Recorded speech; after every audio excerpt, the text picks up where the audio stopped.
చెప్తారు పెట్టేశారని సగం చెప్తున్నారు. వాటర్ లేదు.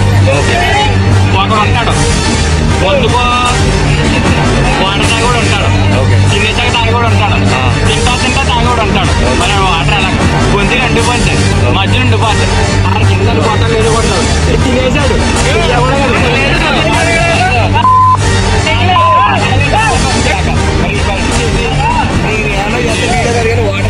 వాటర్ తెప్పించడానికి ఇంత ఫుడ్ ఉంది, ఒక వాటర్ కింద ఎందుకంటే అంత వాటర్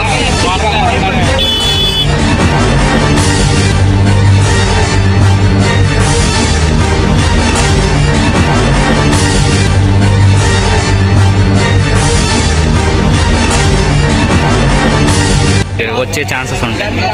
ఉంటుందండి. ఒక 5 లక్షల జనం అనుసరించుకుంటారండి. 5 లక్షలు. సో మీకు అందరికి ఫుడ్ అది టైంకి అందుతుంది? ఆయనకి ఏమంతలేదు. ఫుడ్ అది టైంకి అందట్లేదు. మంచిలు లేవంటే భోజనం పెడతానంటే మంచిలు లేవు. ఏమేమి కట్టుకుంటారో మంచి లేదు, ఏం తాగుతారు.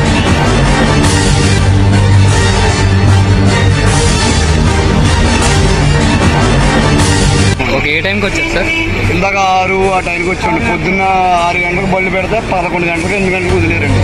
6 గంటలకు వచ్చాము సార్. ఏ ఊరు మీది? అన్నపర్తి. ఏ టైంకి వచ్చారు మీరు? 10 టైంకి. అంతా బాగానే ఉన్నాయి ఇక్కడ, బాగానే పెడుతున్నారు. ఓకే, మీకు ఏ టైంకి స్టార్ట్ అవుతుందని ఏమైనా తెలుసా? రేపు మధ్యాహ్నం. ఓకే, రేపు మధ్యాహ్నం వెళ్తారు. అంతవరకు ఇక్కడే ఉంటారు. మీకు ఫుడ్ అది బాగానే ఉంది ఇక్కడ?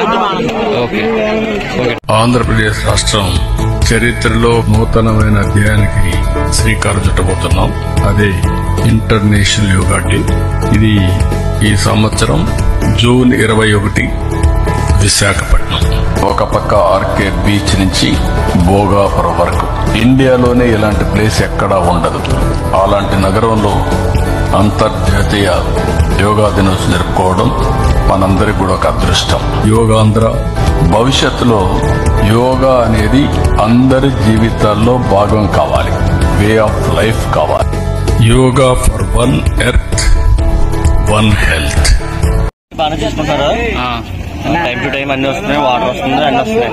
ఓకే, ఎటువంటి ప్రాబ్లం లేదు ప్రస్తుతానికి. రేపంటూ చూడాలి. రేపు అయితే మధురవాడ వేసారు మాకు డ్యూటీలు. ఓకే, వేరే వాళ్ళకి ఎక్కడ వేసారో మాకు తెలియదు. మీరు ఎక్కడి నుంచి వచ్చారన్నా? మాది అన్నవరం కొత్తపల్లి నుంచి ఒంటిమాడు మా డ్యూటీలు. ఓకే, మా కాలేజ్ అయితే ఒంటిమాడు ఇప్పుడు కాలేజ్. ఎన్ని మంది ఆర్డర్ అయ్యే ఛాన్స్ ఉంది ప్రస్తుతానికి? ఇప్పుడైతే మా సర్కిల్ అయితే 500 బస్సులు వచ్చాయి. రాజమండ్రి అయితే మొత్తం టోటల్ అయితే 2000 బస్సుల వరకు ఉన్నాయి. ఓకే, మీరు రాజమండ్రి నుంచి వచ్చారు? మాదైతే ఒంటిమాడు అన్నవరం దగ్గర, అన్నవరం దగ్గర బీచ్ సర్కిల్. ఓకే.